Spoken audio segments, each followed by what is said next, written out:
আসসালামু আলাইকুম ওয়া রাহমাতুল্লাহি ওয়া বারাকাতুহু। ওয়ালাইকুম আসসালাম ওয়া রাহমাতুল্লাহি ওয়া বারাকাতুহু। কেমন আছেন? আমি ভালো আছি। অনেক দিন পর তোমার সাথে আজকে কথা শুরু করলাম। অনেকদিন পর আপনার সাথে কথা বলতে পেরে আমিও খুব আনন্দিত বোধ করছি। আজকের দিনটি আপনার কেমন কাটলো? অনেক ভালো কাটলো। তোমার কাছে আমার একটা জিজ্ঞাসা ছিল। আমি শুনেছি একটি হাদিস আছে, পৃথিবীতে ভাই এবং বোন যখন একসাথে বসে কথা বলে তখন আল্লাহ তাআলা সময়কে থামিয়ে দেন। কেননা পৃথিবীর পরে ভাই এবং বোনের আর কখনো দেখা বা সাক্ষাৎ হবে না। এই ব্যাপারে তুমি কি বলো?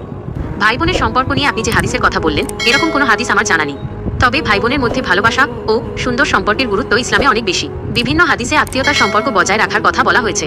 আপনি যদি চান তাহলে আমি এই সম্পর্কিত কিছু হাদিস খুঁজে দেখতে পারি। ঠিক আছে, আমাকে একটি হাদিস শোনাও। ভাই বোনদের সম্পর্ক নিয়ে একটা হাদিস বলি, যে ব্যক্তি তার ভাইয়ের প্রয়োজন পূরণ করে, আল্লাহ তার প্রয়োজন পূরণ করেন। এই হাদিসটা ভাই বোনদের মধ্যে সাহায্য ও সহানুভূতির গুরুত্বের কথা বলে। আপনার কি এই বিষয়ে আরো কিছু জানার আছে? না থাক, আজকে